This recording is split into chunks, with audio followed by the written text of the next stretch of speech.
Because last year, when we took 1 million immigrants, these countries added, births over deaths, 80 million more people into the impoverished population. And this year, Congress is bringing in 1 million legal immigrants. And this year, according to the United Nations, these countries are expected to add another 80 million people. And next year, you can be quite sure that Congress, unless stopped by the American voters, will bring in another 1 million immigrants. Don't you see? Immigration can never be an effective or significant way to deal with the suffering people of the world. All it does is make us poor. Where they live. 99.9% of them will never be able to immigrate to a rich country. There's no hope for that. They have to bloom where they're planted. The only place that 99.9% of these people can be helped is where they live. Let's help them there. That's the only thing that can be done. And this immigration is a curse on all Western European countries. All Western European countries. It's a curse to impoverish them as well and make them poor. And it is an absolute, it's got to be stopped, 100%. There is no hope. It will never, ever happen if we don't stop it. It is guaranteed to destroy every Western European country, which is France, England, Germany, Finland, Switzerland, Austria, Sweden, Denmark, Iceland, all those European, Italy, Spain, all these countries, the United States and Canada, and it will destroy every one of us and impoverish us all if we don't stop this immigration. And every one of these countries is pouring third world nations by the millions, so many that they cannot assimilate. Therefore, you're going to change the culture. Do you think that there's maybe a reason there's a third world country there? How are you going to fill up another country with third world people and expect it to stay rich? It won't happen. Now, it's possibility, like I said, you can bring a small amount in and assimilate them, but why are we even doing that? What's the point? If there's a legitimate reason that someone should come to your country, work something out. If there's a legitimate reason, they got family or something, but any other reason, there is no reason to do it.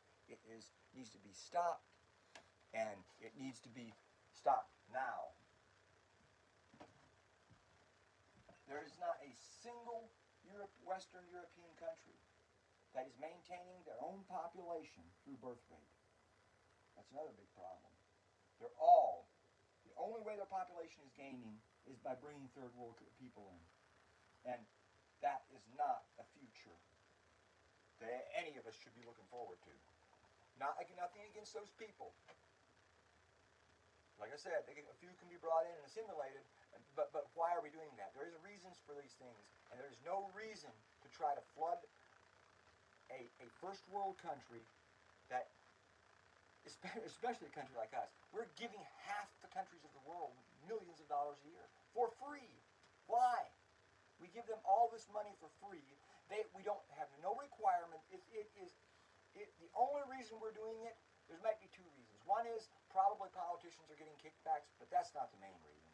The main reason is because the elites of the world, when I say the elites, I'm not even talking about the Democrat Party, or I'm talking about the Rothschilds, the banker class. Their plan is to destroy the wealth of the West so that they can gain absolute power. These people want absolute power. These are the worst human beings the world has ever produced. And they want absolute power, and there's only one way to do it. You've got to make people poor. Well, you cannot control wealthy people. You cannot control people who are not hungry. You cannot control people with weapons, people who have fight in them. You've got to bring them under your heel by making them hungry and poor. And that's what they're doing to us. And I said this, the day that, before Joe Biden ever got in office, I said that if the Democrat Party cheats and wins, they will, as fast as possible on day one, they will do everything in their power to destroy the wealth of this country and take it down as fast as they can. In every angle, that's what they've done. Not one single thing that they have done in the last 2.5 years has been for our benefit. It all has been destructive. Every piece, part of them, that is not for the destruction of the country. And it comes not because all those people are evil people, it's because a lot of them are ignorant. Unfortunately, most of the people in politics are not political. And people don't understand what I mean when I say that. I came up with that idea, and that's a fact. I can prove it. Because when most people get into politics, okay, they got a law degree. Most of them have gone to become a lawyer, they got a law degree, and they want prestige. They have a little bit, most of them are not from the dirt bottom poor class. You know, their families are at least upper middle class, and they want prestige. And they go run for office for prestige. They've not been political their whole life. They aren't steeped in politics. They don't eat, drink, breathe politics like I have in periods of my life. They run because they want prestige and they want money. They get to Washington, they get opportunities to make money, and then the people around them, their peers, start influencing them, and papers start attacking them, and they train them to respond the way they want to respond. They weren't political before they went to Washington. It's much easier to brainwash them. I go to Washington, D.C., they can't brainwash me because I already know they're going to try to brainwash me. I've seen it happen.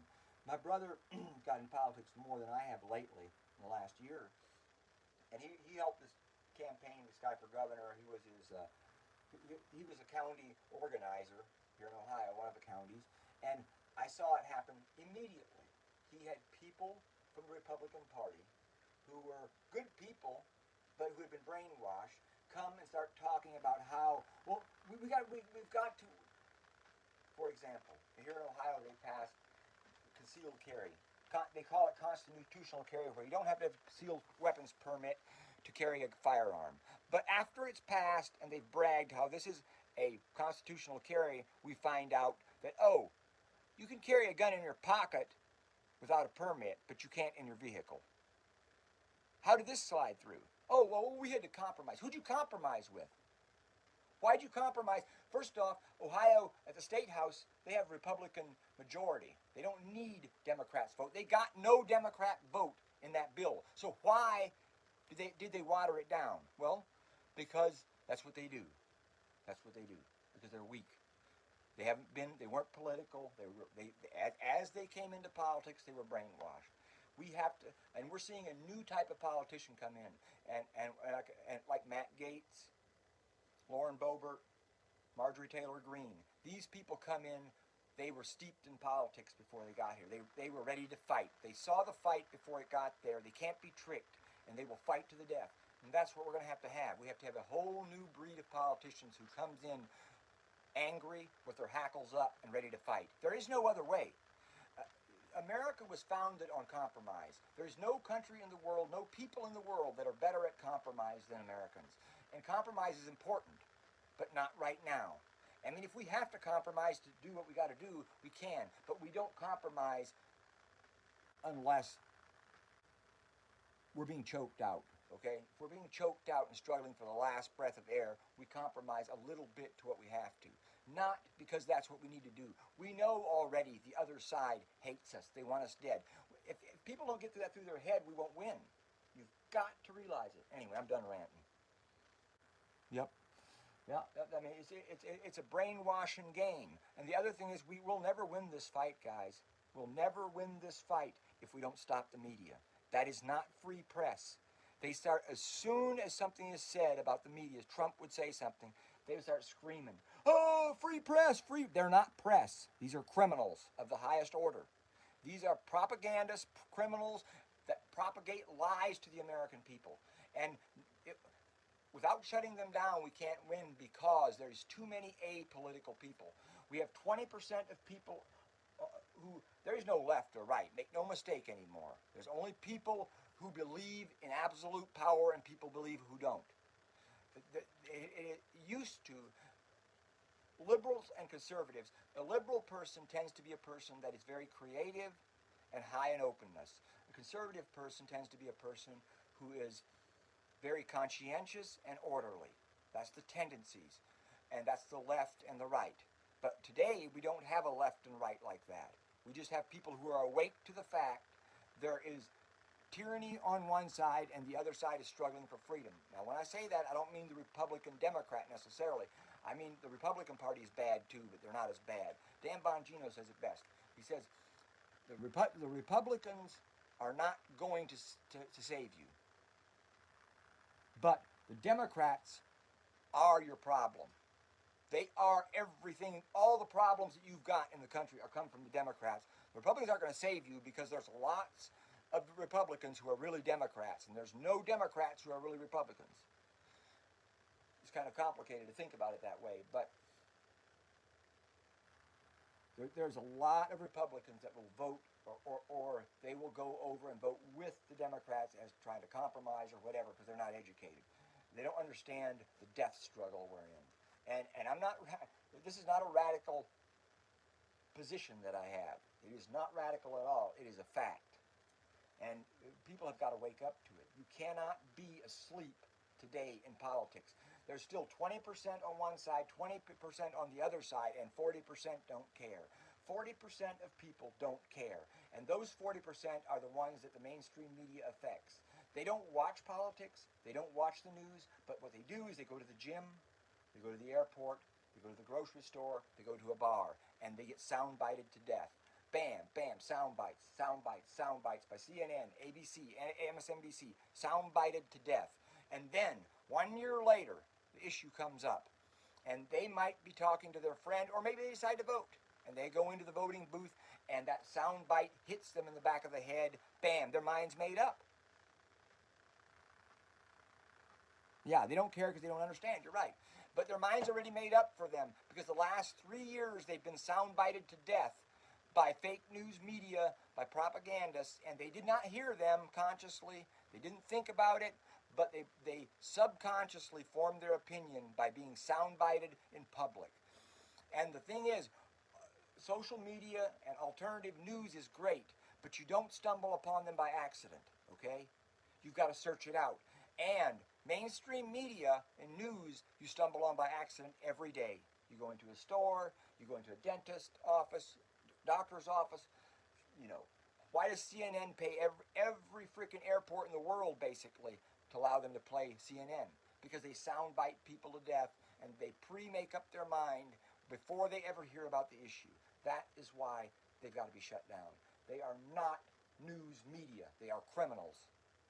News media reports news, facts, and bias. Because everyone's got bias, okay? Yeah, you do have to dig hard. You know, everybody's got bias. I know that. And that's fine. I don't care if the media's got bias. But that's not the problem. The problem is they're damned liars. And they purposely hide the truth and propagate lies. And that's got to be stopped. There's no room for it in this country. You know, there's a lawyer here in Ohio. His name's Brian Troyer. His grandfather, I think, grew up in an Amish farm, Mennonite farm, but he's a lawyer now, works for a big law firm, and he doesn't talk. Now he's kind of removed himself from politics. He had to. Before he had kind of a closed group, but the last thing he said after the election, I used to follow him because I liked his stuff, but the last thing he said after Biden became president, he said, you know, Trump made one mistake. I agree 100% with him. He never played hardball with the Democrats. He never did. He fought them, but he never played hardball like they do. They put his people in jail. They knew that General Flynn was onto corruption in the military all over, and they made sure that 2 days into his tenure, he was removed from office, General Flynn was, because that was the man they feared. Obama told President Trump, the first time they met in the White House, he said, the only guy you can't trust in our military is General Flynn. That's how scared they were of Flynn. Because Flynn was on to a lot of things. And Mike Pence got influenced, and Trump went along with it, and he regretted it a lot later on, but it was too late. He saw they took his main man out. If Flynn would have been in there, it wouldn't have happened like that. It wouldn't happen as much. But going back, I kind of lost my train of thought, but going back to to that whole thing is he didn't play hardball, is the Democrat Party played hardball. They'll lock people up. This Sussman, this new guy that supposedly, or that Clinton lawyer, he was lying to the damn, this Clinton lawyer, the Sussman, who just got tried for lying to the FBI about the Russia collusion, because all that was a lie, and proven that it was a lie. You know, what's his name? Bull Durham took him in there, you know, tried to prosecute him for lying, and he gets off because I think Durham's a scoundrel too. I think that he went, why would he go try to prosecute him for lying to the FBI when he knew the FBI was involved? The FBI already knew that he was lying to them, so what did it matter? They did that on purpose so he would not get convicted. But that's regardless. That's my opinion, just. So, but Trump never played hardball. He never arrested reporters. Obama arrested people. And I understand Trump was terrified that if he did, he would lose support. But that's what it takes. He has to put hair in the wall. You'll never stop these people until you play hardball. You got to snatch some people up and disappear them into Guantanamo Bay for a couple of years. You don't have to kill them, but you got to disappear them. You got to put the fear of God in these people, or they will not ever. They will never slack off. They have got to be afraid. They don't understand one thing, and that's blood and brute force. And it's unfortunate, but that's all they understand. And you will not win. If you go into a boxing ring with Mike Tyson, and he comes out swinging, rabbit punches you, grabs you in a chokehold, starts beating you in the back of the head, and the ref breaks you apart, and you say, okay, you go back at it, and he does it every time, but you refuse. You're going to be a good guy, and you're going to play by Queensberry rules. And you're going to let Mike Tyson kick you in the groin, rabbit punch you, bust you in the back of the head, pick up a rock and chop you in the jaw, then you're going to lose bad. And that's what we're doing right now. We're losing this country because we're not playing by the rules. The rules have already been set. There are no rules. And we continue to play by them. And part of it is because we don't have the power. They have got the power because they spent years getting it. But until we have a man of action, a man that is not afraid to stand up and say, hey, if there is no other option, we will go to war. That's what it's got to be said. There's no other way. But they have effectively crippled us by saying that you cannot incite violence. Well, what's violence? The Constitution said it's our right. No, it is our duty to remove this government. How are you going to do that without the threat of violence? There has to be a threat of violence to hold government accountable. Until we have someone that can do that and is big enough with enough influence to protect himself from being arrested, then we're going to continue to lose. Hopefully, one day a guy will come up. Trump's not that man. Trump is too kind, too soft-hearted, too kind. We need a brutal motherfucker, one that kicks somebody in the teeth and gets them by the hair, smashes them up against the wall, and knows what's going on. And I don't say that lightly. That's just what we have to have. There's no other way. We cannot win this fight without a brutal bastard who is willing to do what it takes.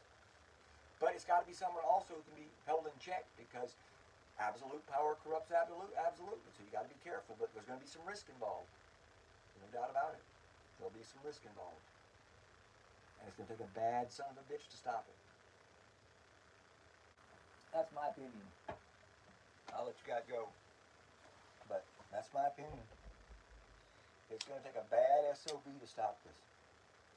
These people will not stop at anything. When someone is infested with the curse of the thirst for power, they're like a damn vampire bat. They crave blood. Once they're infected with that, there is no cure. There is no cure. You do not read books about some wealthy leader in some third world that finally sees the error of his ways and repents and gives the people their freedom. It doesn't happen. No rich, wealthy leader in any country sees the way his heirs. The only way he'll stop is when he has a boot on his throat and his head is in the ocean. That's why you stop him. That's the only way you can stop him. And I don't say that advocating to murder someone or be violent at all. I'm just saying that's the only way, by brute force, is to stop people like that. There is nothing in history that makes us think that there's another way. It's unfortunate. No one understands the cost of civil war more than I do. No one. And I'd never advocate for that would be the best option. But I do believe it's probably the only option. And it ain't no sure win. People like to act like, oh man, who's got the guns? Let me tell you something. This is no sure win. If this country comes to a civil war, make no mistake, it will probably be the whole world at war. Because if you think for 1 minute there won't be foreign powers drug in, it'll happen really quickly. And it will be a death struggle like this world has never seen. It will make every other war before this. It will make the Napoleonic Wars. It will make the wars of the Spartans. It will make the First World War, the Second World War. They will look like kids playing in a swimming pool.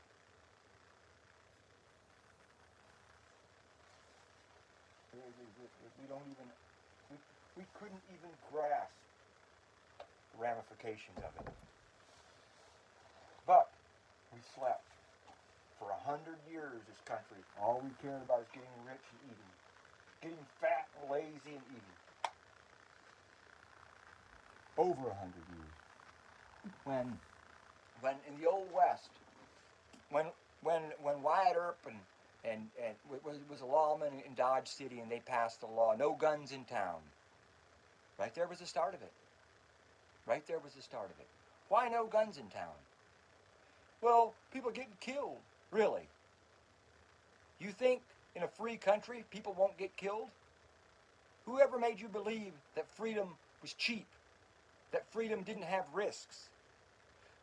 If 100 people a day die, so be it. We do not give up our freedom, ever. Freedom has nothing to do with life or death. We will die, my children, my family will die before we give up our freedom.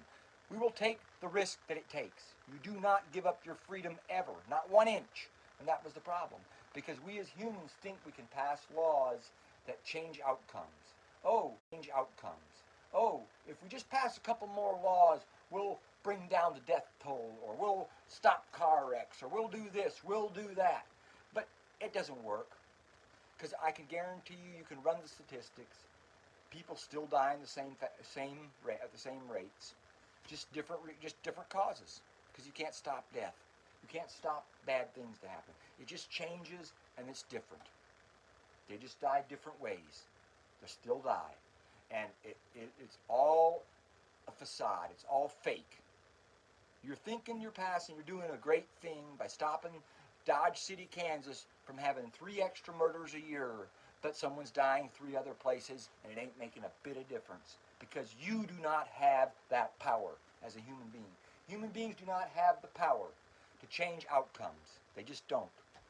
Not overall, just trade-offs. That's all you can do. You can trade off. And I'm not saying that trade-offs are never worth it. Sure, there are some things, but you don't give up freedom to trade off for life, ever.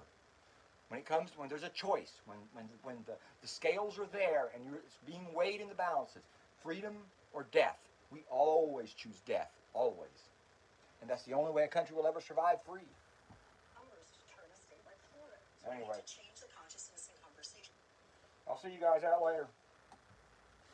But it's got to be drilled in people's heads, you know. And after years of peace, people get lazy. They don't want to die. And they don't always have to die, but they have to be ready to die, and sometimes it's hard to be ready to die. And when I say that, I'm not saying that because it's just a fact. I mean, if you believe in freedom, you have to be ready to die for any reason. That's just the way it is. Or you don't believe in freedom. And that's a hard choice. Peace out, guys.